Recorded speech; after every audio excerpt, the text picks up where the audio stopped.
And we are live. Good evening, everybody. Thank you very much for joining us for this monthly Q&A, July 2024.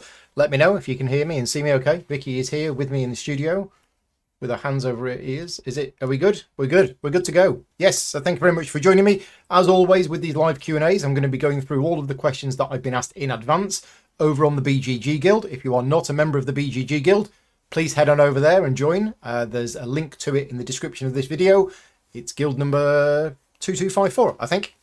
And a couple of people have actually asked me, how do I get to ask you questions in advance? Because I can't make these Q&As the live show. So how do I ask the questions in advance? And the answer is over on the BGG Guild, about a week before these streams, or to be honest, usually just the weekend before, I will post a thread up on the BGG Guild and yeah, compile a list of questions there. So that's what I'm going to be doing. Guild 2258. Thank you very much, Peter. It was one of the two. I couldn't quite remember. Yeah, everybody's probably gone and joined some other guild. But it's guild number 2258. And as always, there's going to be a contest.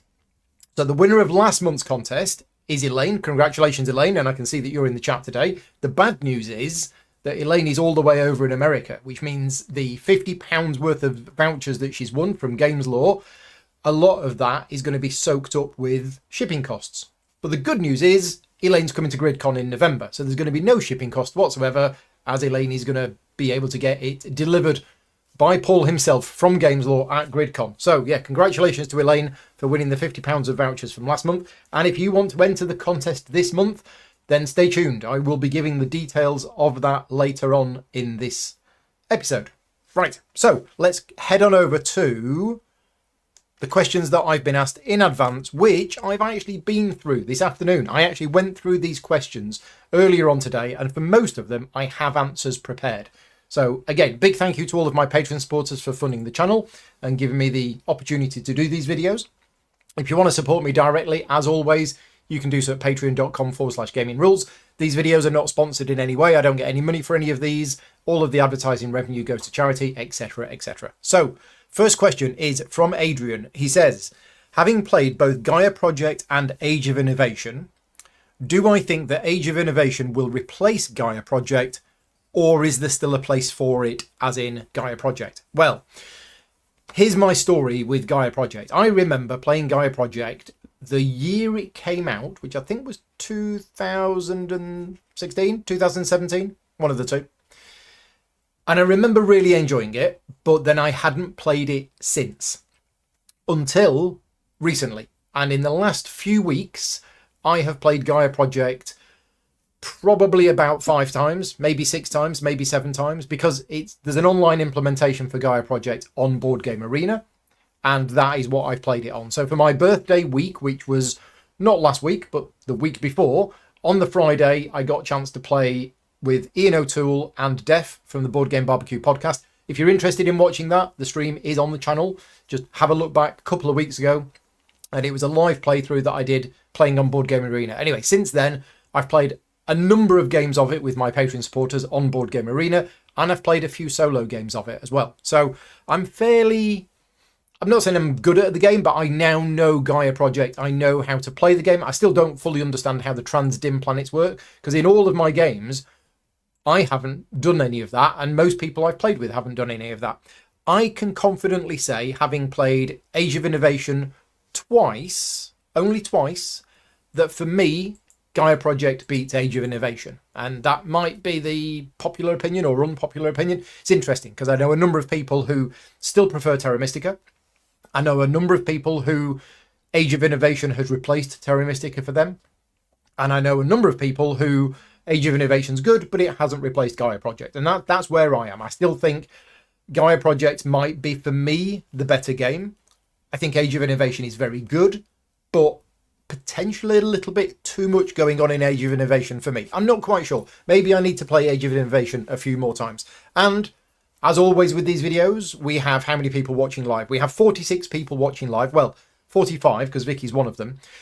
And these videos normally get about 1,000 views, which what I'm saying is 95% of the views on this video come from people watching afterwards. If you are one of those people, let me know in the comments. Terra Mystica, Age of Innovation, or Gaia Project, which do you prefer? But for me, there is definitely still a place for Gaia Project, and Gaia Project is getting a new expansion. I have a copy of it downstairs, an early copy of the Gaia Project expansion. I'll be playing it this weekend, and I will be covering it on the channel in September. So if you're interested in that, there will be a playthrough of Gaia Project with the expansion coming to the channel in September. Okay, next question from Mike. This is a really good question, and this is a question which I'm going to answer, but I also want you to answer it. So again, if you're watching this video back, let me know what you think to the answer to this question, which is, are there any games that have been released in the last 20 years which I think will still be played widely in another 20 years' time? The board game hobby is so saturated at the moment that good and great games are coming out all the time, literally all the time. However, a few months after those games come out, quite often nobody's playing them again. It's the nature of the hobby, and I'm a part of the problem because I'm a content creator, so I'm always trying to cover, the new games. Thankfully, I kind of pride myself on that. I'm not like most of the other content creators that only ever play the new hot stuff. I do go back to older games now and again, and I've recently gone back to some very old games. And there are some games that I cover on the channel that, yep, I cover them, I play them twice, and that's it. But there's other games that I do cover multiple times over a period of time. And I'm not saying that I'm the only YouTube channel that does that. There are a number of channels that do that, and all credit to them. But a lot of the channels out there, and I can see why, are just kind of playing the new hotness. They get paid to make a video, or they want to cover it to get the views. They do it and then move on to the next one a week later. And that is just how it is. That's from a content creation perspective, but from a gamer's perspective, I think it's exactly the same problem. There's new games coming out all the time. And it's not just because that handsome chap Paul is playing them on his channel. It's because you're getting new games arrive at, Gen Con, at Essen. You're getting Kickstarters being delivered and everything else. And all of these games are being delivered, and we've got this constant influx of new games. What I'm saying is, it takes something very special for a game to even be playing, even be carry on being played 3 months after it comes out, 6 months after it comes out, let alone a year or 2 years or even 5 years. And Mike is asking 20 years. What games do I think have come out in the last 20 years that are still going to be played in 20 years' time? Now, I can't answer this. I'm not going to be around in 20 years' time, so I don't know. But I think Gloomhaven, or derivatives of Gloomhaven, the system that is Gloomhaven, will, in my opinion, still be being played in 20 years' time. I also think that Terraforming Mars, and tell me if I'm wrong on this, but I think Terraforming Mars might also be still being played in 20 years' time. Now, Mike has said what games released in the last 20 years, which is why I'm not saying Ticket to Ride. It's why I'm not saying Catan. It's why I'm not saying Carcassonne, because all of them, believe it or not, are older than 20 years old. So I'm saying games that have been released in the last 20 years. And I'm looking for some advice. What else do you think that might still be played in 20 years' time? And I'm just having a quick look at the chat to see what people are saying. Rick's saying Ticket to Ride. Yes. Maybe Spirit Island. Maybe Spirit Island. I mean, Spirit Island is in my top 10 games of all time and is my number one favourite cooperative game of all time. It's fantastic. Yeah, Terraforming Mars. Paul will be there forever. No, he won't be. Ark Nova, possibly. Ark Nova, very, very possibly. So, yeah, we will see. Wingspan, Too Many Bones. Possibly 20 years' time for Too Many Bones. I'm not sure about that. I'm not sure. But anyway. Good question, Mike. Thank you very much for that. Next question from Gavin.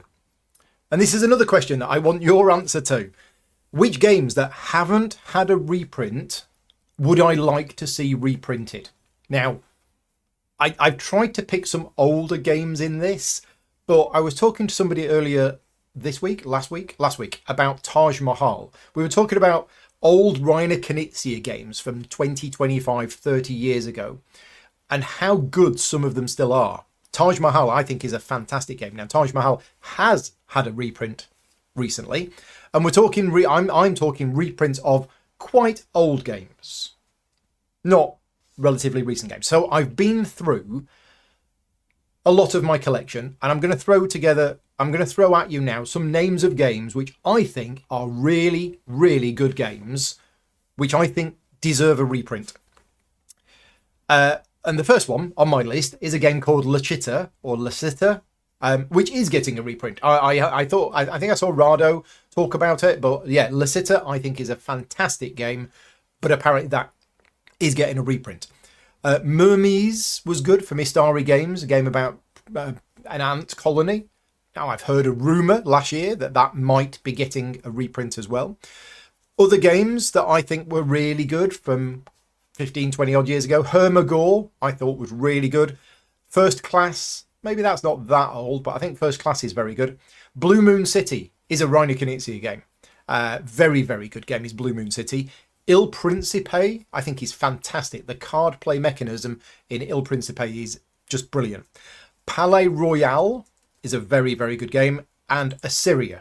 So there's a list of games which I went back in time and I looked at and I thought were really good games. And I think they'd be well deserving of a reprint.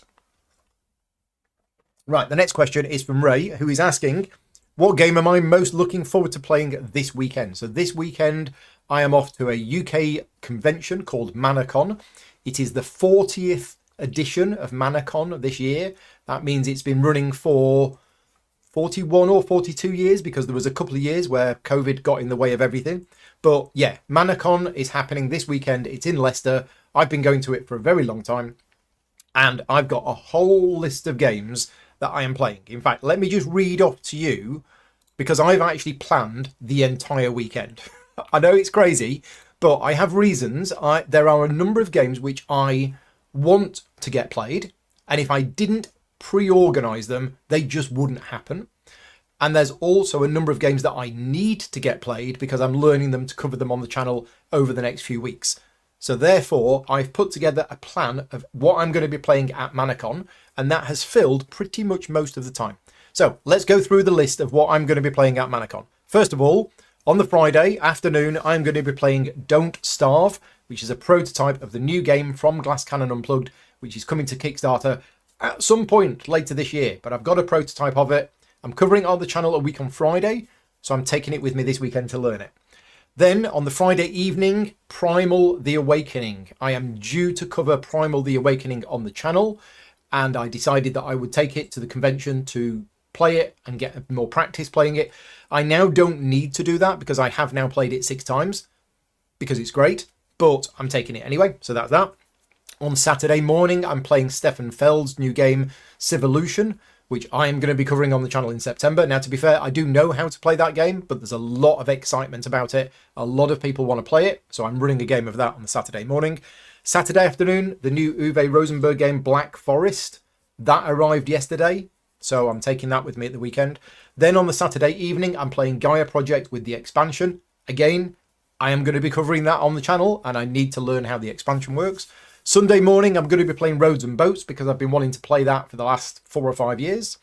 Sunday afternoon, Voidfall, because it's fantastic and I love the game, and I try and play it at every convention that I go to. Sunday evening, Unconscious Mind. I'm doing a playthrough of Unconscious Mind in a couple of weeks' time, and I need to practice it. I mean, I've spent the last 2 weeks creating the how to play video for Unconscious Mind, so I do know how to play it, but I actually want to play the game. And on Monday morning, Shackleton Base, which, again, same story. I'm covering on the channel and therefore I need to play it. So which of those am I most looking forward to? It's tricky. I'm looking forward to all of them for various reasons. I think the ones that I'm most looking forward to, possibly Gaia Project with the expansion, because I don't know what the expansion has to offer yet. Also Civolution, because I really do enjoy it and it's very good, but probably Voidfall. The game I'm probably most looking forward to is Voidfall because it is such a good experience every time I play it. So that's this weekend. Right, next question from Dark Mind. When was the last time that I played a solo board game without recording, streaming, or learning the rules for my job? In other words, when was the last time I played it just because I wanted to play a solo game. Now, this is actually quite a common question that I get asked, and the answer is I don't. And the reason for that is, well, there's a couple of reasons. I do like solo gaming because I do solo gaming on the channel, and I do enjoy doing it, but I only ever do it when I'm live streaming. And the two reasons for that. First of all, if I'm going to sit down and I'm going to play a solo game, then why not live stream it? The only time that I would ever play through a solo game on my own and not live stream it is if I was spending quality time with Vicky and we were downstairs and there was something on TV that we both wanted to watch that wasn't too distracting that I could actually sit down and play a solo game of it. Now, those situations are rare because whenever we're usually watching anything on TV, I normally need to be... I mean, I can paint while watching TV, but because that's kind of mindless and at least I can listen and pay attention. But if my mind is focused on playing a game, I'm not going to be able to focus on what's on TV. The second reason is, and this is an issue that I've spoken about a number of times in the past, I have some short-term memory issues sometimes, and you will see this if you've ever seen me do a solo playthrough. I will get to a certain point in the playthrough and I'll go, "What? Where are we? What's going on?" And literally the last 30 seconds or a minute of my life has just disappeared completely. So I've no idea where I am. I've no idea what I'm doing. I've no idea whether I've had 3 actions or 4. And I rely on the live chat to tell me, "Paul, you were about to do that." And yeah, it happens now and again. And I remember the days, probably even before I started live streaming, where I would sit downstairs and try and play a solo game of something. And I would end up getting to that situation where I'm like, I've forgotten where I'm up to. I've forgotten what round are we on? Have I done this? Have I fed my people? I don't know. And I'd get so frustrated that I'd just pack the game away and not play it. So yeah, they're mainly the reasons why. Now, I have come close to this. The other night, we were sat downstairs in the front room and it was like 9:30. And I thought, okay, we got 45 minutes before we're going to bed. It's probably too late to watch an episode of something on TV. So what do you want to do? And Vicky said, "Oh, I'll just read my book for a bit." And I was like, okay, what shall I do? "Oh, I'll sort through the captain's chair cards." And I thought, oh, maybe I'll just have a quick game of this. And I came very close. By the time I'd sorted the cards, it was 10 o'clock. It was time for bed. And then I didn't play it. So I came close. I came close to playing it. But yes, so it doesn't happen that often. Anyway, moving on. The next question is from Arnaud. Are you going to be able to host a full game of Galactic Cruise outside of convention hours at Essen? And can I reserve a spot in it right now? Now, unfortunately, outside of convention hours, I will not be having the opportunity to host a game of Galactic Cruise. I would love to, but it's Essen. And there's going to be lots of new games coming out. And I am going to want to spend my evenings at Essen trying out the new games or just socialising and chatting to people like I did last year. I didn't do much evening gaming last year, not like the years before. But yes, I will probably not be running a Galactic Cruise game in the evenings at Essen this year. I will very likely be finding some other game that I want to play or something like that. Next question from Bart. Can you name a game that you liked a lot when you first played it, but then you disliked it on your next play? And he doesn't mean a game that slowly fell out of favour, because I've got a few of those, but he's asking for one that made me question why I liked it in the first place. Now, this is another good question that I'd like to know what you think. Is there a game that you played once and you went, "Oh yeah, that's really good, I like that," and then you played it again, maybe a second or a third time, and you went completely off it and you were like, "This game's terrible. What? How did I even enjoy this the first time I played it?" So I've been having a think about this afternoon. And I'm not sure that this has ever happened to me. There are many games that I've played which I thought straight away were just bad. Even from the first game, I thought they were bad. But then I played them a number of times because I thought, maybe I'm just not getting it. Maybe I'll give it another go. And there are games that I've played 3 or 4 times, like Innovation from Carl Chudik. Now, I know a lot of people are huge fans of that game. I hated it. Absolutely hated it. I found it total and utter random nonsense. Absolute, complete randomness. And I played it 4 games and just had a horrible experience every time I played it. So clearly that game's not for me. The game Container, which loads of people raved about. Well, I played that. Played it 3 or 4 times. The game's totally broken. It's just bad. It just doesn't work. And I don't know. Other people seem to play it and enjoy it. But yeah, didn't like that. Games like Munchkin, hated that from the first time I played it because it's such a terrible design. But then there's also the other games that I played a lot when I was younger that I played loads and loved at the time. Your Hero Quests, your Talismans, Warrior Knights. I remember playing Warrior Knights many, many, many times on a Saturday afternoon and loving it. When I go back and play those games again, I remember going back to Warrior Knights probably about 10 years ago. And when Rick came over the other week and we played Space Crusade, and then when we played Hero Quest during lockdown, awful. Absolutely awful. Never want to play them again. Those games are just bad. Suburbia was a game which I really liked initially, but then after about 10 plays, realised that I don't like it at all, and the flaws in the game, and I'm saying they're flaws in the game because I firmly believe they are flaws in the game, which other people don't have that opinion. Yeah, and Seventh Continent quickly went off a cliff for me with, and I wouldn't say that. It's not that I looked at it and said, oh, why did I enjoy it in the first place? Because Seventh Continent is one of those games that we kind of did enjoy because the first time you're playing it, you're exploring and it's new and it's exciting.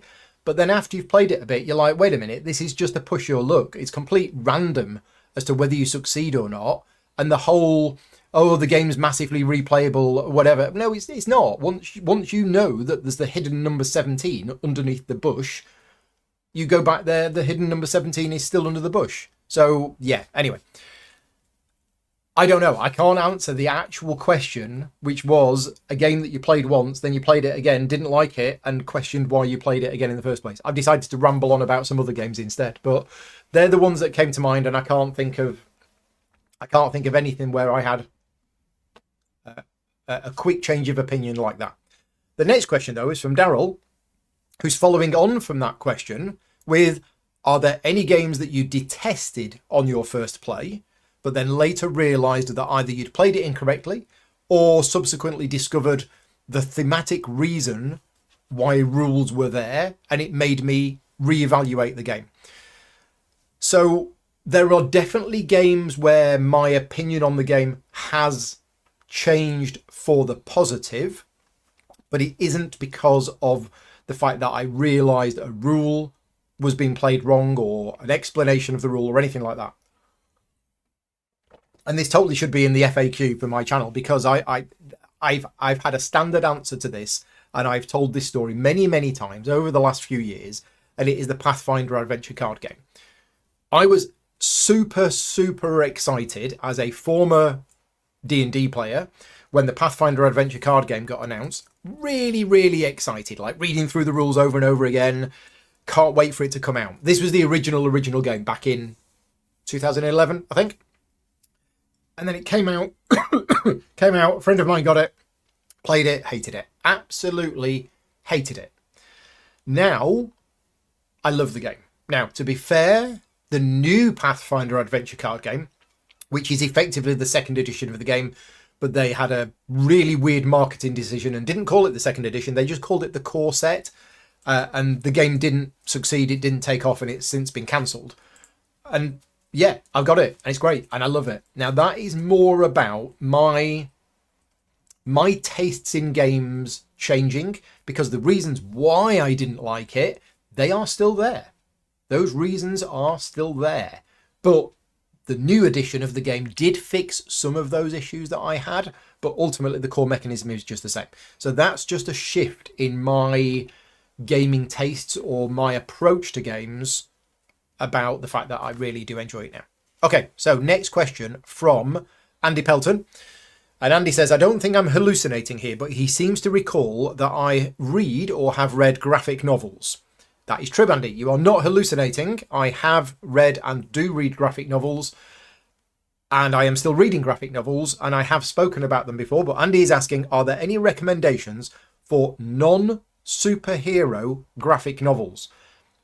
It's a good question because, to be fair, most of the ones that I do read are superhero related. There are a few that I would highly recommend. I have read the entirety of the Walking Dead series. If you're not into that kind of thing, then give it up. But I've read all of the Walking Dead graphic novels. They were good. But the two ones that I always recommend. The first one is called Gotham Central. Now, this is set in Gotham at the time of Batman, but it isn't about Batman. It's actually about the police officers and the detectives that are working in the Gotham Police Department, the GCPD.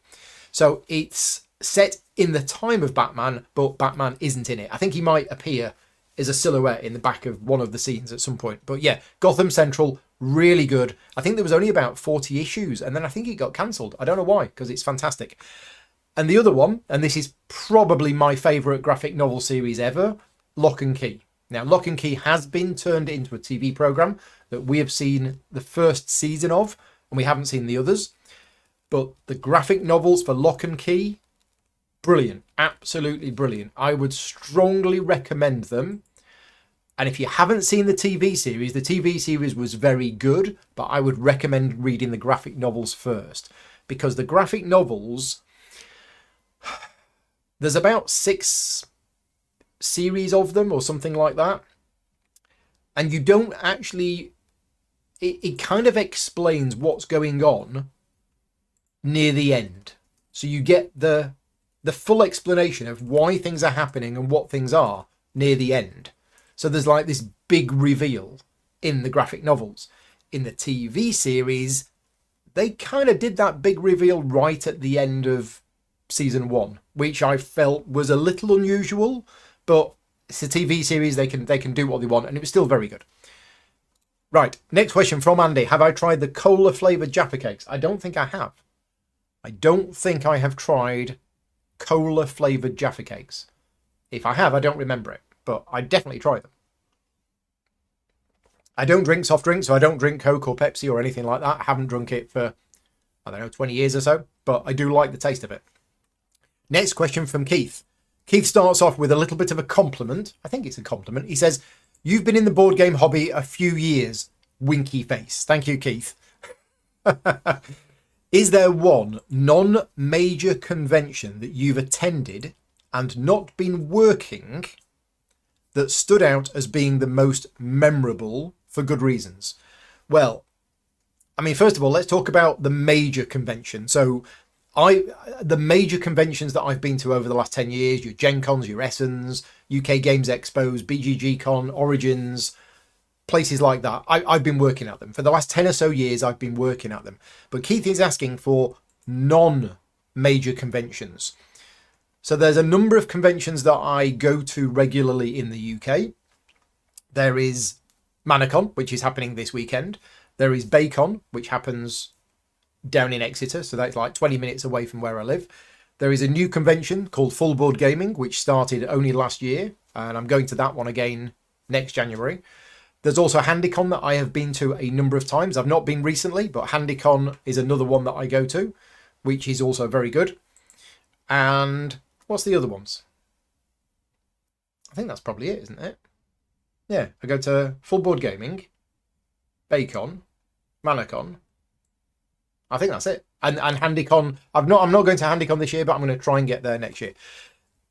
But I'm sort of working at some of those. So a lot of these smaller conventions that I go to, I will choose a particular game that I really enjoy playing at that time, and I will ask the publisher if they want me to run some demos of it, and quite often they will say yes, and I will charge them a small amount.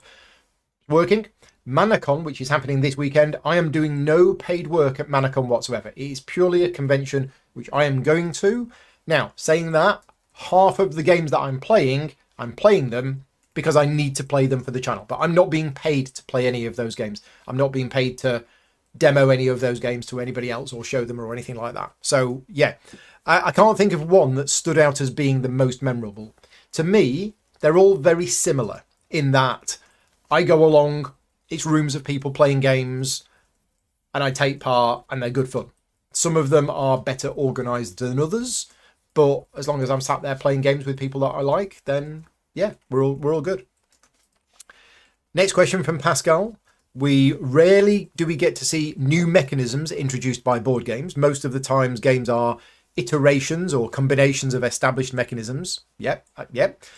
Coming up with something new must be hard. But he says that he's lost all interest in these games being released prior to or at Essen, because he wants to be able to play and explore a game that I already know is way more appealing. Is this a feeling that I can relate to? Especially since a part of my channel is covering new releases. I am happy to say no. Even if a game comes out and it is just a variation on a theme or combining two other games or doing worker placement a bit different, and you're absolutely right, is that most games coming out are just kind of iterations or tweaks on games, I still get excited about them. I still get very excited with new games that come out. All of the ones that I'm playing this weekend at Manacon, I'm looking forward to. And even though some people might look at these games and go, it's nothing new, I'm not interested in that, I'll just stick to something that I know. I'm fortunate in that I am still very passionate about games. And I still get excited about these games. One of the things that people have been saying to me over the last couple of months, I've had more comments about this in the last couple of months, which is great. And I do take this as a compliment, is that I seem to be one of the more genuine content creators. So even a lot of content creators like me get paid to do videos. That's our job. There are many content creators out there who are producing great videos who don't get paid any money, but I'm in the fortunate position that I do get paid to create some of my videos, and there are many people in my position. But what some people have said is that they get a more genuine vibe from me. I'm not just playing the game and talking about the game because I was paid to do so. I'm actually really passionate about these games and I get excited about these games. And I know that, and I'm glad that that does come across in the videos that I create. It's always hard because if you're being paid to make content on a game, one of my worst fears is that I get reincarnated as a used car salesman, right? I hate the fact that I am thought of as a salesman. I can't do that. I'm not a salesman. I can't do that.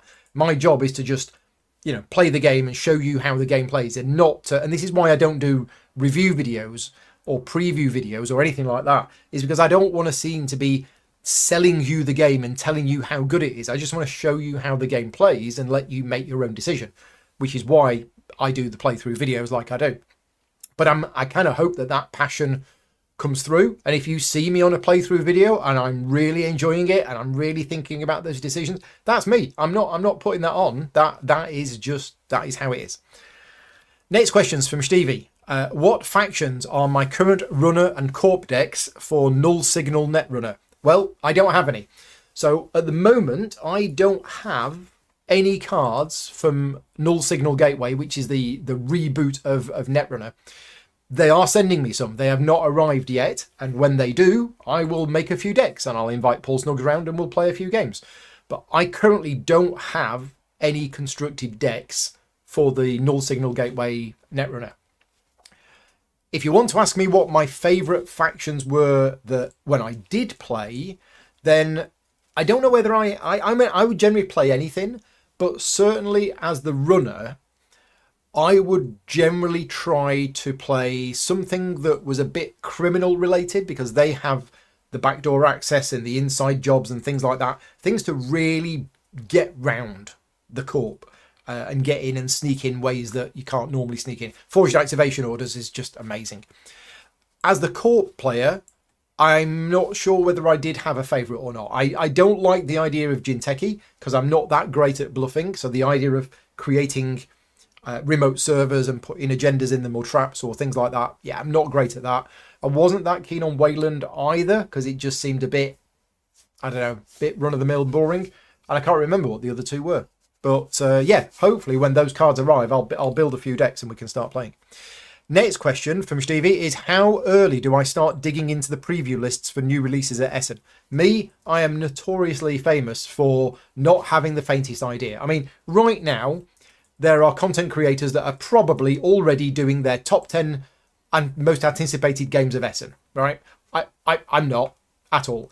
I know some of the games that are coming out at Essen because I'm already excited about them. And in fact, I know more about the new games that are coming out at this year's Essen than I have done for the last few years.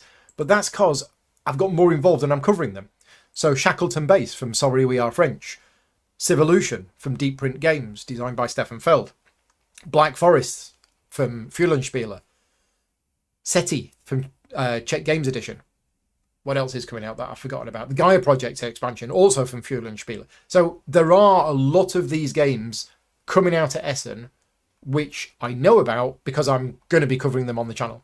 So yeah, I probably won't have a look at the list until a week or two before.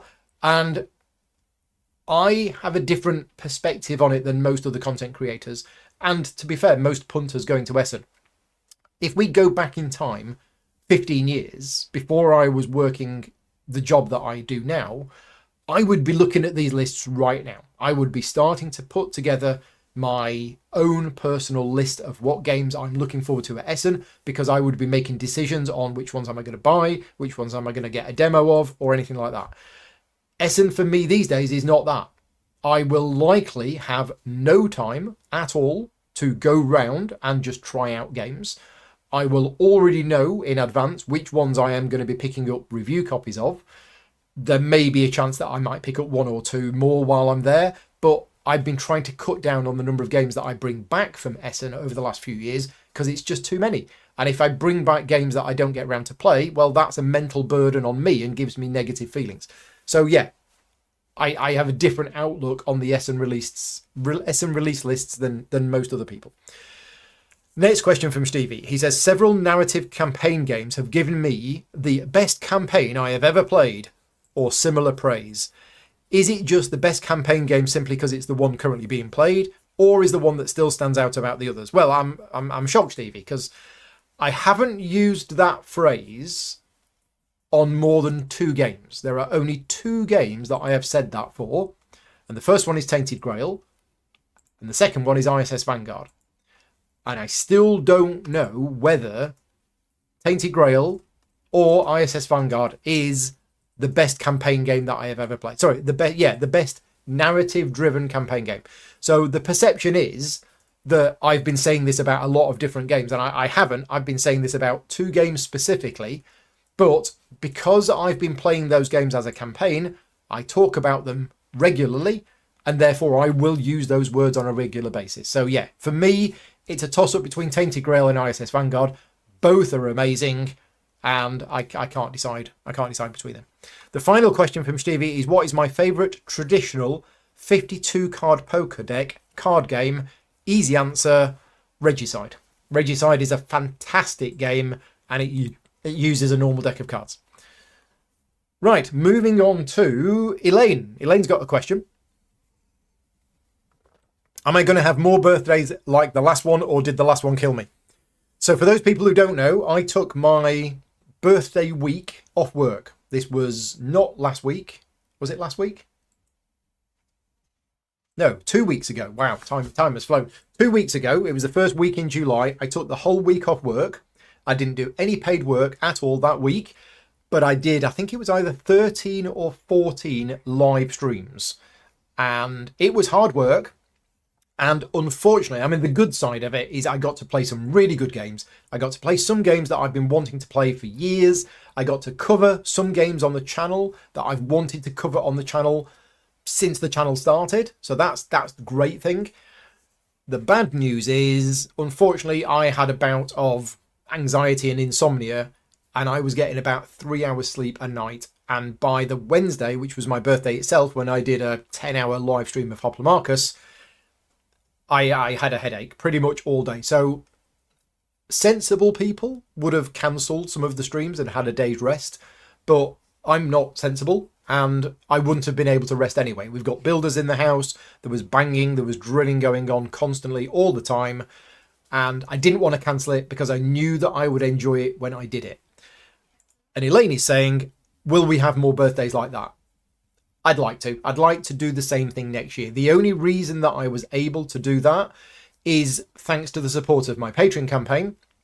financially, from a financial point of view, I was able to take the week off work, earn no money that week, but the Patreon support is good. So huge thank you to all of my Patreon supporters for making things like that possible. And to be honest, I want to do it more often.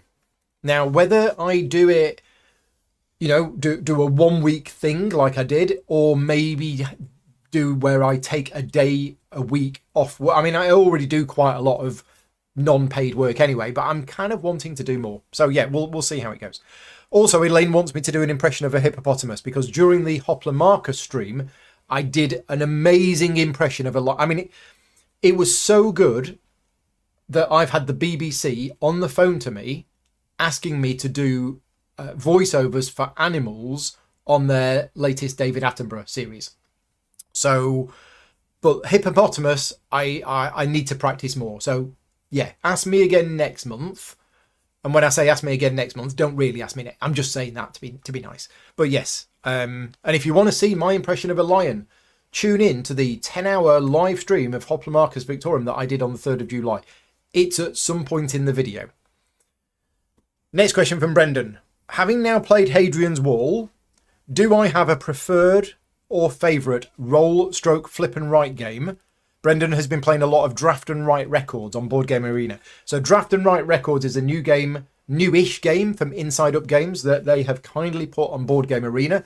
It's pretty much Ganchon Clever, but with cards instead of dice, with a rock band theme. You're travelling around, putting on gigs and hiring musicians and things like that. But essentially, it follows a very similar system to Ganchon Clever in that you are colouring in boxes on a player board, on a player sheet, and unlocking special bonuses that will trigger other bonuses and things like that. Now, Hadrian's Wall. This is another game that so many people had told me was a really good game. And people have been telling me that Hadrian's Wall has been a good game for many years, including Tom Heath from Slicker Drips that has covered it lots on his channel. And eventually I got a chance to try out Hadrian's Wall because, again, it's on Board Game Arena. I don't have the physical copy of Hadrian's Wall. I don't know anybody who's got the physical copy of Hadrian's Wall that I could borrow it, but it's on Board Game Arena. I have probably played about 20 games of Hadrian's Wall in the last couple of months. I played 3 last night while I was in bed with insomnia. I couldn't sleep last night, so I just kept playing Hadrian's Wall on Board Game Arena. I've played a lot of Hadrian's Wall on Board Game Arena. I like it. I don't know whether it is my favourite. It's my favourite at the moment because I'm playing a lot of it. But one of the things that I am finding with games like this, and I've played quite a few of them, I've not played a huge amount of them, but I've played quite a few, is that some of them seem to be more random than others. Some of them are very much, here's a load of random stuff, just do what you can with it. And other ones, you have a lot more control. And I prefer the ones where you have more control for obvious reasons. And Hadrian's Wall has that. It does have a bit of randomness in it, but the thing is with Hadrian's Wall, you've got so many different options to consider, so many different routes that you can take in the game. And I quite like that in the game. So yeah, Hadrian's Wall is probably my favourite one at the moment that I'm playing. Next question from Darren. Have I ever explained why a rule is a certain way in my rules writing stroke teaching? So Darren is asking, well, let's talk about it from a written perspective. I can't think. It's a good question. I think what he's asking is you don't just write the rule, but then you explain the thematic reason for that rule. Because there is a big issue in rulebook writing where you try to combine theme within the text of the rules themselves. Don't ever do that. If you're writing a rulebook, never ever do that. But it's always good to have a little call-out box on the side to say, this is why that rule is the way it is. Thematic rules are brilliant because they make it easier to teach, they make it easier to learn, they make it easier to remember. So I'm all for thematic rules, and that's how I would do it. I would always, if there was a reason why that rule was the way it was, and I felt that it was a rule where people needed a thematic explanation in order to be able to remember it, then yes, definitely put that in a call-out box. Have I ever done it when teaching? All the time. Absolutely all the time, for the reasons that I've mentioned earlier on. And the last time that I remember doing it quite a lot was during my Teachers of Galactic Cruise, where I explained why, if your reputation is high, it doesn't cost you any money to borrow other people's technologies and departments. And you explain it, and it gets a little bit of a laugh from the people listening and playing the game, and then they remember it. So yes, always, if you're teaching a game and there is a thematic explanation for the rule, make sure that you mention that, because it will help people remember the rule. Darren has an example. For example, you draw replacement cards at the end of your turn, otherwise players could trigger an infinite loop. Feels like breaking the fourth wall. Okay, so no, I don't do that. So what we're talking about here is we're talking about explanations of why the rules are the way they are from a non-thematic way. Sorry, I've misread the question. I've answered a totally different question. The question is forgetting the theme, but explaining it, why the rule is there from a mechanical point of view. No, I don't think I would. I can't think why I would ever do that. But he says he thinks it helps prevent players from house ruling a game, which results in breaking it because they didn't know why the inelegant rule was there. Yeah, I guess. I mean, there's been a few games. I'll be honest with you now. Cards on the table. There are a number of games which I have created the official how to play videos for, that when I was working on the how to play video, I would get to a particular section of the rules and I would go, why have they put this in there? Why have you got this in there? You know, you've got this big complicated rule set, and then you've got this, oh, and by the way, if it's a Tuesday and it's raining, you get one more point. Now, I'm joking here, but you get the idea, right? Oh, if you do this, then this moves up here and that moves up there. Oh, and then if the colour of that tile happens to match the colour of that, then you get an extra 1 point. You don't need that rule. You don't need it. That rule is so minor and makes so little difference, you don't need it. And I've actually worked on a number of these how to play videos where, as I've got older and my capacity for games that are just heavy for the sake of being heavy and complexity for the sake of complexity, my tolerance for that has come down. I've noticed it more and more in games which I'm, doing rules videos for, because I see those rules in there and I'm like, why have you got that rule in there? There is no reason for that rule to be in there. There is a reason, but what I'm saying is the reason isn't important enough to make the game more complex.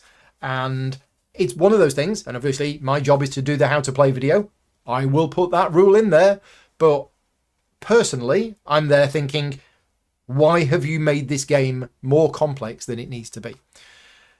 And generally speaking, if I was teaching a game to people in person and I understood why the rule was in there, then yeah, I would explain it to people, because as you say, it helps people understand why that rule is there. If you explain, oh, well, if we didn't allow that, then the game would break. But yeah, generally speaking, I probably wouldn't. Right, next questions. This is from Adrian from the Whose Turn Is It Anyway podcast. You have to pick a game to play where every victory point you score means that you must immediately eat a Jaffa cake. Which game are you picking? So I had an answer to this, because you might think, oh, I'll choose a game like Earth where I'm going to score 250 points. From a health point of view, although I like Jaffa cakes, I probably don't want to eat a huge amount of them. So the game that came to mind was Dune Imperium. And the reason why Dune Imperium came to mind is not only is it a great game, but in that game you will probably score 8, 9, 10 points. And you will score them irregularly. So therefore you're breaking up your intake of Jaffa cakes. There you go, Dune Imperium. But if you've got an answer to that, let me know what you would think. Again, if you're watching this video back afterwards, pick a game. What game would you play where every time you scored a point, you got to eat Jaffa cake? For me, it would have to be a game with 10 or less points. So that's why I picked that one. Next question from Adrian. Which piece of feedback to a game prototype that made it into the final game are you most proud of? So not a lot of people know this, but I, as part of my job, and it used to be the case a lot more in the past than it is now, but I would provide game development and game playtesting and things like that as part of my professional job. I don't do it as much now as I did then, but even when I'm playing a prototype of a game, for example, Lucia, the game that I've just done a playthrough video for, I learned how to play that game and I read through the rulebook and we did a playthrough of it. I have since spoken to the designer of the game because there were a couple of parts which I felt could have been done differently or even just presented differently in the rulebook. Not changing the rules, just changing the way the rules are presented. And Dave has come back to me and said, great idea, we're totally going to use that. So I am actually having some influence over a lot of games that I'm involved in, even if that feedback isn't wanted. Most publishers and most designers seem to be happy with receiving the feedback that I'm giving them, generally speaking, because the feedback is coming from them from an angle of, I'm trying to make your game better. I'm either trying to make it better from an accessibility point of view, like make that icon bigger. That icon is not big enough. People are missing it. And all over the forums and all over the Discord servers, everybody keeps missing the icon. You need to make it bigger in the next printing of the game. Things like that. I will be giving that kind of feedback. But going back a few years when I was actually doing proper development work, there are a number of games which I feel quite proud to have been involved in. The biggest one for me is probably Tzolk'in. Now, Tzolk'in came out in 2013 from CGE, and I remember playing a version of it in 2000 and it was either 2013, early 2013, or maybe late 2012. And if you know Tzolk'in, you will know that there are 3 temple tracks. And players were moving up the temple tracks during the game. And there were rules on how many points you got at the end of the game, depending on how high up you were on the temple. And the temples were just vertical columns where you would just move your piece up. A little bit like the tracks in Terra Mystica or Gaia Project or things like this. But I didn't like the rules where you shared the victory points if you were tied with 2 players on the top spot. So I said to them, this was a development meeting that was happening in the Czech Republic in March, probably 2012 or 2013. And I sat at the table and Vladia was there, Daniel Tashini was there, the designer of Tzolk'in, Petter was there, the boss of CGE, and the other lead developers were there as well. And I said, I've got an idea for the temples. And they went, okay, what? And I said, because they're temples and they're shaped like ziggurats, I think the top space of each temple should just be a seat where only 1 player can be, because that's thematic and it gets around the problem of 2 people being on the top spot at the end of the game. And everybody around the table just went, good idea, yes. And that was it. There was no discussion. There was no play testing. Literally, I suggested it. It got accepted and that rule got put in the game. So I'm happy about that. Speaking of Tzolk'in, that not equals to sign, which is on the 5th space of the Uxmal, that's mine as well. I suggested that be a not equals to sign. So yeah, there's a lot of, looking back, there's a lot of things, a lot of bits in games that I'm like, oh, that's my bit, that one. But that's probably the one that I'm most proud of. And if you think about, that's a very common thing now. How many games do we have? Like Terra Mystica, where, oh, you've got a track, but there can only be 1 person at the top of that track. I'm like, yeah, lots of people are doing that now. Right, next question from Graham is, if I had time to play a single game 1,000 times, which game would it be? Now, this question has come from the fact that Rick Howard has now played Lost Ruins of Arnak on Board Game Arena 1,000 times. I mean, I don't think I've got a single game, not even... I mean, if I go back to all of the years that I played Magic the Gathering, I still don't think that would be 1,000 times. And Rick has played Lost Ruins of Arnak 1,000 times on Board Game Arena. So this is my next question for you. Leave me a comment in the video. What game have you played the most? And I doubt anybody's played a game physically 1,000 times.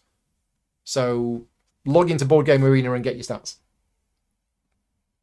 But the question is, if I had the time to play a single game 1,000 times, what would it be? There's a lot of my games that I have in my collection that I can see me never getting bored of playing. Games like Terraforming Mars, games like Maracaibo, things like that. I could play those games and probably have played those games 100 times.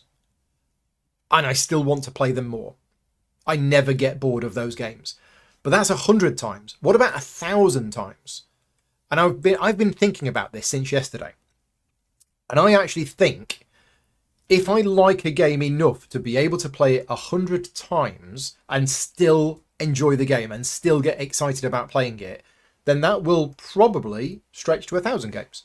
So I don't think I have any specific answer to the question other than the games which I already know I would love to play an infinite number of times.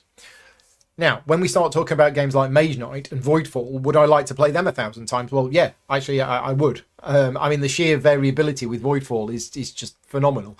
So, if I had the time to play a single game 1,000 times, but Graham is asking me to pick one game, well, it'd have to be Mage Knight because it's the best game ever. So we'll pick that one. Right, next question from Ulrich. Ulrich is asking me to share my streaming setup, the equipment that I use. And he apologises if it's been asked before. It has been asked before, and the answer to it is in my guild. So if you head on over to my guild, guild number 2258 on Board Game Geek, and when you're in the guild, if you do a search for the word equipment, you will find a post on my guild of all of the equipment that I use, and I updated it for you this morning. I made an update to it this morning and changed the fact that there's a camera that I normally have to my right. I changed that. So yeah. Final questions before we have a short break is from Miguel. Am I still planning on covering Perseverance Episode 4? It looks like it will debut at Gen Con. I'm not going to Gen Con, but he'd like to assume that I'm getting a copy to complete my How to Play series. Yes, so Mind Clash Games have commissioned me to create the How to Play videos for Perseverance Episodes 3 and 4. They've told me that it will likely be Q2 of 2025 when those games arrive. And at that point, I will start creating the How to Play videos. I haven't played episode 4. There was talk about me covering it on the channel, but that was months ago, and they've still been developing it. They didn't want me to cover it until they were happy with the development work. I think they are now happy with the development work. Not sure. But yes, I will be doing How to Play videos for Perseverance Episode 3 and 4, but that'll be next year. And the final question is about Speakeasy, Vital Lacerda's new big title. Are there any plans to cover it on the channel? I've asked today and I've been told, actually, I asked back in April and I didn't hear anything back. So I've asked again today, and it doesn't look, unfortunately, like I'm going to get a chance to cover that game on the channel prior to the Kickstarter. They've said that they would potentially like me to cover it once the game is out, but yeah, it's a shame because I really did want to cover it ahead of time, but I think they've probably got enough people already covering the game then. But yes, right, that's it. That's the end of the live questions. Sorry, that's the end of the questions in advance. And I'm aware that I talked quite a lot in detail over some of those answers, but that's how it goes sometimes. Right, let's give you an update on the contest. Vicky is going to put a link in the chat right now, and it is in the description of this video. No, it's not in the description of this video. It will be in the description of this video. Could you add it to the description of the video? Vicky's going to add it in there. The link to the contest. And I want to know what, and it's the secret word. So basically you click on the link, it takes you to a Google form. You need to give me your name, your email address, whether you are a patron supporter or not, because you get double entries if you are a patron supporter. And the secret word this week is Sigmund Freud, because right now, you can't see it, but on the table in front of me is Unconscious Mind. It's more than just that. It's a full board game. I'm filming the How to Play videos for Unconscious Mind at the moment, and that game is on my mind a lot. And Sigmund Freud features in this game. because you are one of his friends and colleagues and you're trying to treat patients and things like that. So yes, Sigmund Freud is the secret word for this month's contest. Now, quick note about the contest. These videos get about 1,000 views. We usually get about 150 people entering the contest. I don't know why it's so low, because all you need to do is click on the form, enter a few details, and you could win £50 of games vouchers. So thanks very much to Games Law for supporting the channel. Just full disclosure here, £25 of those vouchers come from Games Law themselves, and £25 comes from me. So you're winning £50 of games vouchers from Games Law. And the reason I'm able to do that is thank you very much to all of my patron supporters that give me the financial flexibility to give something back. But yeah, we don't get many people entering the contest. I mean, 150 people might sound a lot, but it's about 10% of the people who actually watch this video. So yeah, enter the contest. That's it. I'll do the draw next month. So if you're listening to this as a podcast or you're watching this video back, as long as you enter the contest sometime in the next 3 or 4 weeks, you will get entered into the contest. Right, let's move on to questions that have come in since we've been live. First one is from Tig. Is that my garden in the background? It's very nice, but that's a lot of mowing. No, it's not my garden. We went to an open garden day in a small village in Somerset called Catcott. And it's a small village, isn't it? It's not a town, is it? No. And it's where Vicky's parents live, and it's where Vicky used to live for many years. And they have an open gardens day where you buy a ticket and basically people open up their gardens and you go round. Now, these are all very nice gardens, and these people pride themselves on making their gardens look very nice. And it's a village. It's in the country. Some of these gardens were absolutely huge. I mean, that one where you just walk to the end and then there's a hedge, and then you walk beyond the hedge and there's another bit, and then you get and you see, and yeah, I mean, we're talking massive gardens. But some of these gardens were really nicely done. Lots of strange plants and everything else. And that is just a random photo of one of them that I got from, yeah. Next question from Max. What is my favourite Mind Clash game right now? Voidfall. Easy answer. I mean, I do enjoy Perseverance, and I think Anachrony is fantastic, but Voidfall is my favourite Mind Clash Games title. In my Perseverance solo playthrough, I said I don't know whether it's Perseverance or Anachrony. With Voidfall, has your mind changed? Yes, my mind has changed. It's Voidfall. Next question from Frederick. What is your favourite solo game that you still play? Well, do I say Mage Knight? Because I haven't played solo Mage Knight for a long time. The problem is, Frederick, I don't actually play many solo games repeatedly. The only solo games, as I discussed earlier on, are ones that I play on the channel. And it's rare for me to play the same game multiple times on the channel. So I don't know. I don't know what my favourite solo game is, other than to say Mage Knight, which I haven't played solo for ages. And it's because if I ever really get the opportunity to play Mage Knight, I would probably choose to play it at 2 or 3 player. I firmly believe it is better as a multiplayer game. That's not to say that the solo game isn't great. I just always prefer to have somebody else there with me. But maybe I've not played it enough. Maybe that's what I'll do next. Christmas Day. I'll come up here. Vicky will be drunk downstairs. She won't. If I put some vodka in your breakfast cereal and then you get drunk and you pass out, I can come upstairs and play Mage Knight on Christmas Day. Yeah, let's do that. Not. Next question from Richard, presumably from We're Not Wizards. Hi Richard, thank you for popping in. Hope you're feeling better. Are there things that you do as a gamer in a group that you think is annoying but that you don't mean to do? Sometimes I'm concentrating too much on the game. I sometimes come across at appearing bored. Interesting, Richard. I mean, I do the same as well, but I'm hoping that I don't come across as being bored.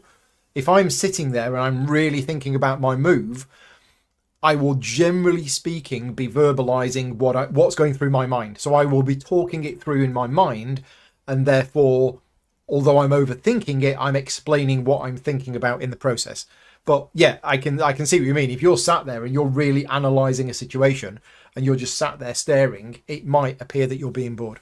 Are there things that I do as a gamer in a group that I think is annoying, but I don't mean to? I don't think there is. This is where people who play games with me regularly start telling me about all of the annoying things that I do. There are things that I do that are annoying, and I know that I'm doing them, and I deliberately do them, but some people might find them annoying. And that is because I do it deliberately, because I have certain things that I like. The biggest one for me is terminology. Okay, especially as a games teacher, terminology is absolutely essential. If you start using the wrong terms to describe certain things in a game, especially when you're teaching the game, it is going to cause confusion, because A, that term might already be in the game as something else. Second, players who are playing that game might have cards that use different terminology from what you're explaining to them.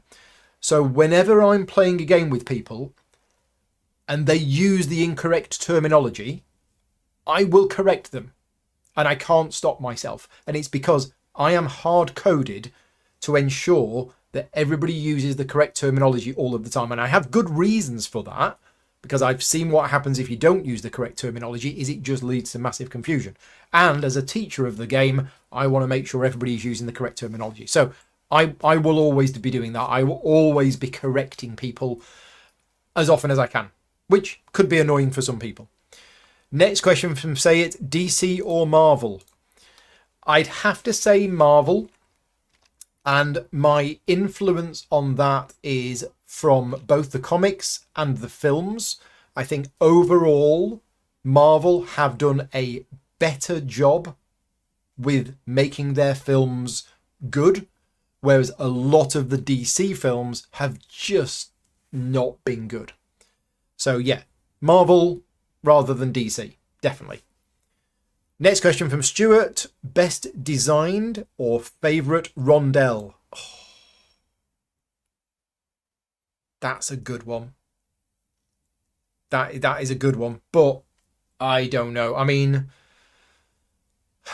it's Mac Gertz who made the rondelle famous with his first game Anti-K, which was then made more popular with Imperial. I think they were some of the first games that used the rondelle mechanism. And if you don't know what I mean, is there is basically a circular track, which is action selection, and your choice of which action you do next is limited based on the action that you did previously. So if you imagine this rondelle with these 8 spaces around it, or 10 spaces, however many there are, and once you've chosen one action, the next action you choose, you can move your marker 1, 2, or 3 spaces.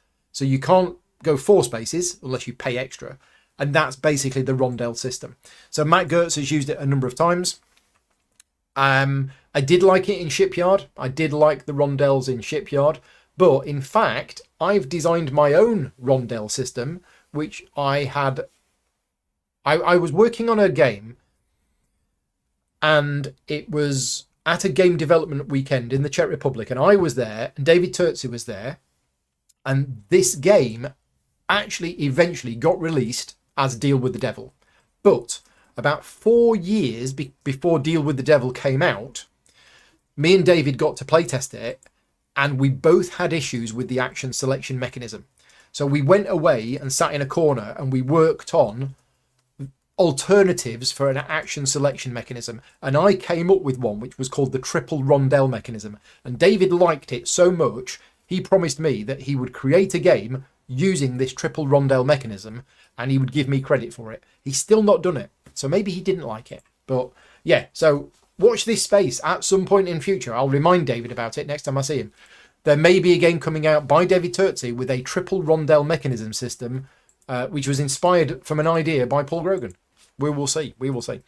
Next question from Anita. Probably been asked before, but since she's new, this is a question. What is my favourite game of all time? Mage Knight. There you go. We've answered that one. Voidfall came close, but then on reflection, I went back to Mage Knight.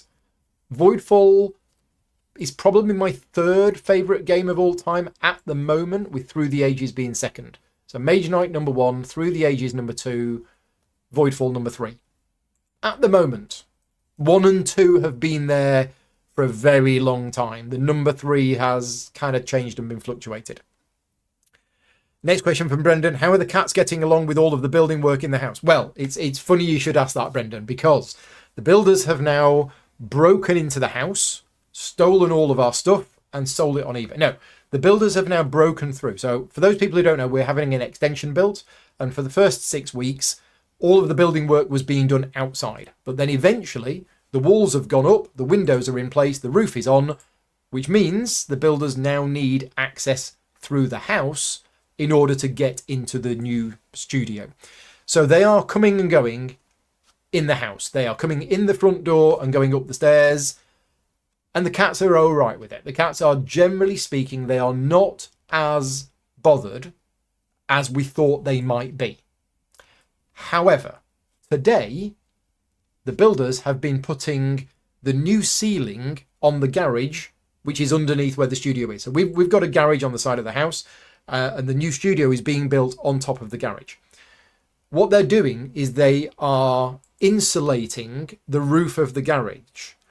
Now, to do that, they have had to take off the posts which the garage door is connected to the ceiling. And the garage door is how the builders have been getting in and out of the garage, because they're doing work in the garage as well. But today, they had to take off these things, which means the garage door was closed. What that means is that the builders today have had to be coming through the house, through the kitchen, in order to get, and then through the utility, in order to get into the garage. And the cats don't like that.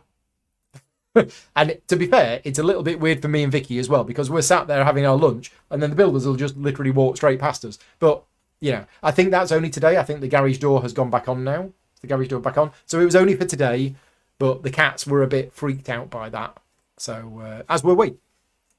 Next question from Jonathan. Are you passionate about new games after your first play? Or is the excitement that it might be great and then the excitement about most played games vanished? I'm happy to say that, generally speaking, and I am just talking from all of the new games that I've played in the last 6 months, most of them I'm excited to play again. Now, there are a few games that do come along that I get excited about, and I hear about it, and these are games which I might agree to cover on the channel, and I get excited about it, and then I read the rulebook and I get excited about it, and then the game arrives and I open it up and I take out all the bits and I get excited about it, and then I play it and I go, well, that was rubbish. It happens. Thankfully for me, it's quite rare that that happens. And what I'm going to do, just for you, Jonathan, I am going to go to Board Game Geek, and I am going to go through the games that I've played in the last couple of months, and I'm going to give you my honest opinion at no extra cost. Right, so here we go. Format by game. Right, so Civolution. I have played that game 6 times apparently, and since the 1st of May. This is all of my games played since the 1st of May. I'm not going to talk about all of them, I'm just going to talk about the new one. So Civolution was the new Stefan Feld game. It was my #1 most anticipated game for this year. I played it. I absolutely loved it. I can't wait to play it again. So that for me has been brilliant. Next one that I want to do, I'm going to skip the ones that I wasn't particularly... I mean, there are some games here, right, that were good games and I would happily play them again. But I'm going to talk to you now just about the ones that I am absolutely blown away by and can't wait to play again. Next one's moving down the list, Primal the Awakening. I was not expecting to enjoy Primal the Awakening as much as I did. And I have now played that. Well, I've played it 3 times myself, but I have hosted 3 other games where I've taught other people how to play and they've played it. Primal the Awakening, I will be covering it on the channel in September. Loved it. Really, really loved it. Couldn't stop thinking about it. Very excited about that one. Moving down the list, moving down the list. Star Trek Captain's Chair. That's another one on my list, which I was very excited about. And I actually spoke about this in my last monthly video log. Was it my last one or the one before? I think it was the one before. No, I think it was the last one. Yeah. So if you're interested in me giving you my honest thoughts on Star Trek Captain's Chair, and I actually tell you a bit of a story about how I was expecting not to enjoy the game, check out my monthly video log from 2 weeks ago. I talk about Star Trek Captain's Chair a lot then. What else going down here? Looking down. I mean, there's some that I've only played once. Like, yeah, I mean, I've not played Shackleton Base yet. That might turn out to be not very good. I don't know. I'm looking forward to it. I'm excited about it. We'll see. But yeah, there's just a few.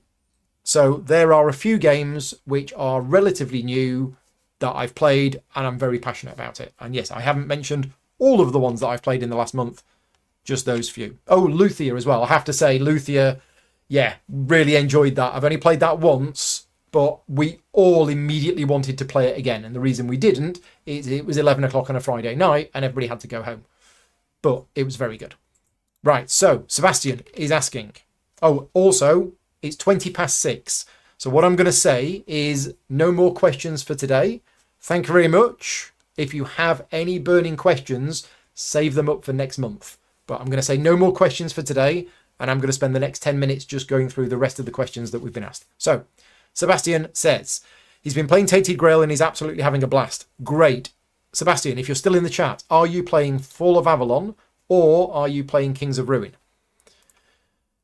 He's eyeing at Frosthaven after he finishes the campaign. How would Frosthaven compare to Tainted Grail or ISS Vanguard? That's a really good question that I could talk for 10 minutes about. So, Frosthaven is great, but it's a very different type of game. So, Frosthaven is very similar to Gloomhaven in that you will choose which scenario you want to play.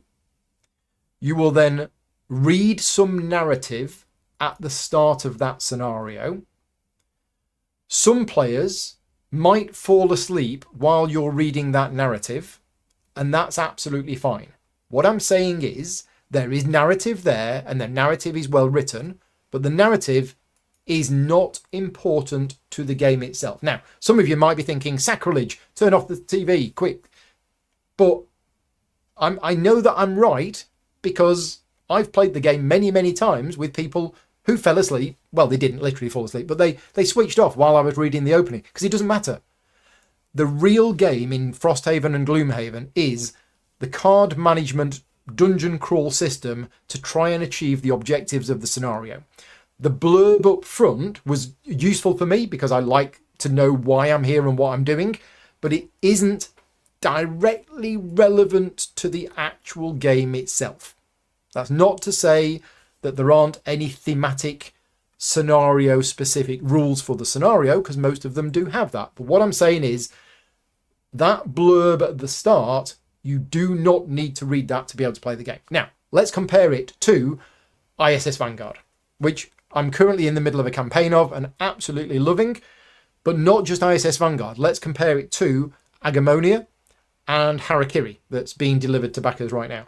Those games, the narrative is interwoven into the game itself. You don't just read some text and then play the game.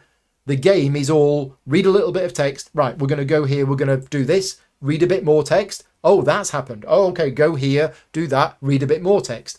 The whole game session is interrupted, and I don't mean in a bad way, with the story evolving as you play. And I know that Gloomhaven and Frosthaven have that sometimes when you open a door. You will open a door and you will read the next bit of text. But I'm talking actual different things happening depending on where you go and a big narrative-driven adventure. Now, Tainted Grail is quite different from that, as you'll know, because you're playing it, because it's not scenario-based. Whereas Agamonia is scenario-based, ISS Vanguard is scenario-based, Harakiri is scenario-based, whereas Tainted Grail is a lot more of an open world feel where you will occasionally have fights and diplomacy encounters. But yes, it's a great game, Frosthaven, and it's got all of those great elements of leveling up your character and developing and improving the town and things like that. But it depends what you want. It really does.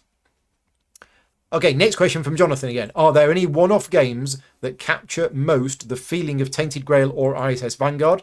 For example, Voidfall. Right, I can easily answer that question with a no. For me, there are no one-off games that could ever capture the same feeling as Tainted Grail or ISS Vanguard or any other immersive campaign game. And that is because the feeling of those games is because it's a campaign. If I played a one-off scenario of Tainted Grail, it would not have the same immersion and the same feeling for me. I think I know what you're getting at, but I'm finding it difficult to separate the fact that these are huge campaign games that we will play 20 to 25 times and tell this epic overarching story that we are fully wrapped up in and engrossed in and immersed in and everything else. It's impossible to capture that feeling in a one-off game. Now, is it possible to capture the same sort of vibe? Yes, it is, but I don't have anything that sort of fits those. So yeah, I can't think of one. Voidfall doesn't fit into that same category. There is no narrative, there is no immersive story. I play Voidfall for the just sheer mental challenge of trying to do the best I can with the limited time and the limited resources that I've got, and the mechanics are so fantastic, but I don't get any immersive feeling whatsoever in Voidfall. None whatsoever. Next question from Dan. What are your most anticipated releases coming up this year? Kind of already talked about that already a little bit earlier on. Some of those games I'm already covering on the channel. So Civolution, Black Forest, Gaia Project Expansion, SETI from CGE. What else? Let me just have a look. To be honest, let me just look at what games I'm due to cover in the next few months, because I don't want to accidentally miss something that I am genuinely looking forward to. Right, pulling up my work calendar. Here we go. So we've got, well, a game that I'm actually really excited about. I'm covering on the channel on Friday, the 26th of July. Set your reminders, and that is Don't Starve. Now, Don't Starve is coming to Kickstarter later this year. It's not going to be released this year, but I was very excited about it. I got a chance to play it yesterday. I'm now even more excited about it.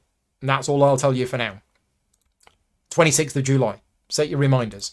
Other games that are going to be released soon. Well, I'm actually excited about Unconscious Mind because I've got access to the early, not a prototype, the early production copy of it, and I'm creating the how to play videos. And I think it is a good game, and I'm excited to be working on the videos for it so that when people get their game, they're going to be able to watch my videos. And yeah, so I'm excited about that one being released.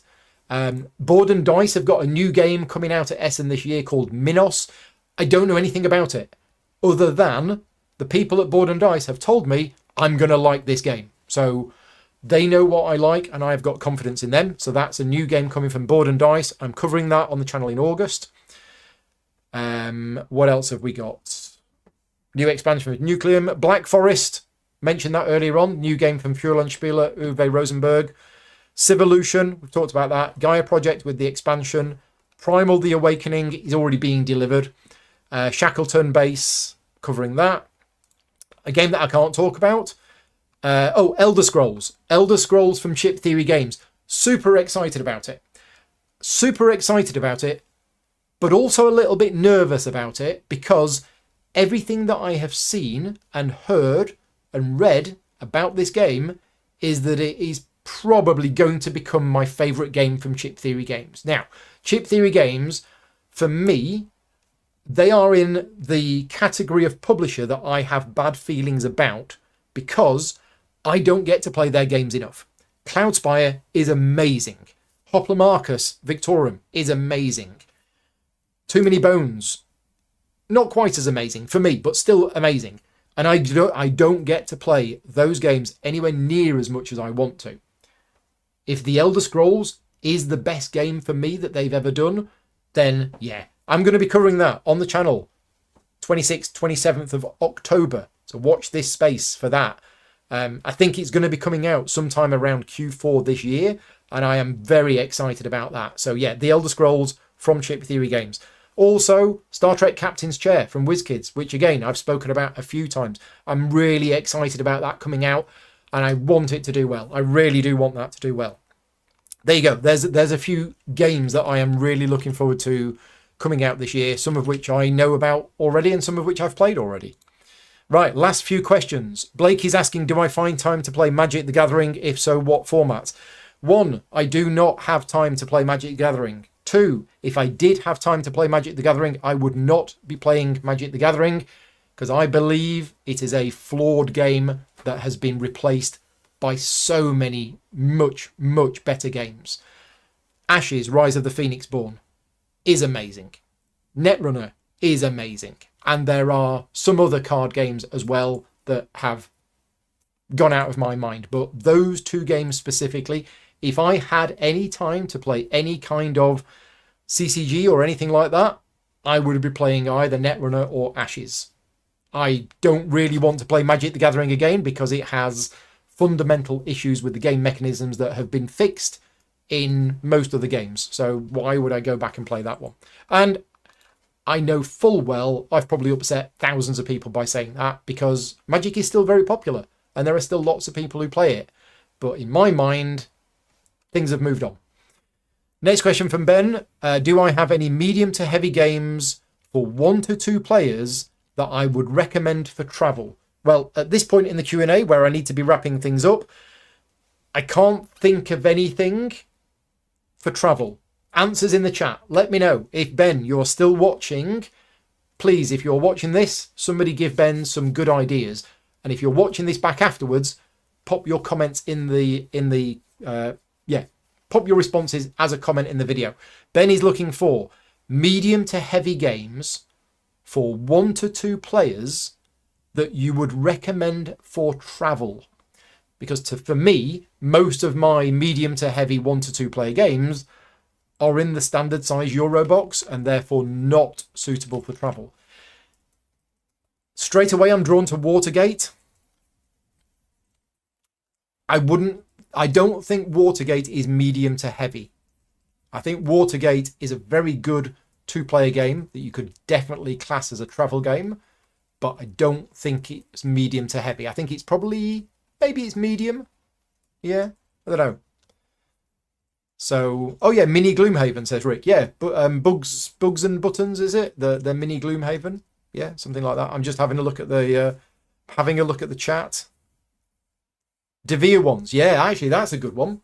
The 2 games from Devere, so White Castle and Red Cathedral. There you go. I recommend both of those. Both of those games, I think, are medium weight games. Both of them are good at 2 players, and both of them come in reasonably small boxes. So yeah, let's go with those. Let's go with White Castle and Red Cathedral. If anybody's got any others, let Ben know in the chat. Right, last couple of questions from the Sweeples. Why do you think you'll not be around in 20 years? Good question. We'll get into that another time. Next question from Say It. What is a game that you really want to play, but you have not gotten to it yet because you don't have it, or it's out of print, or you just don't have time? Oh, that's a really good question. What is a game that I really want to play, but I haven't got to it yet? Ooh. So there's a lot of games, and this is actually going to be the last question. Yeah, this is the last question for today. Is there a game which I really want to play, but I haven't got round to it yet, but I'm still planning it? There's lots of games that I've played maybe once or twice that I really want to get back to playing, but that's not the question. The question is a game which I haven't ever actually played,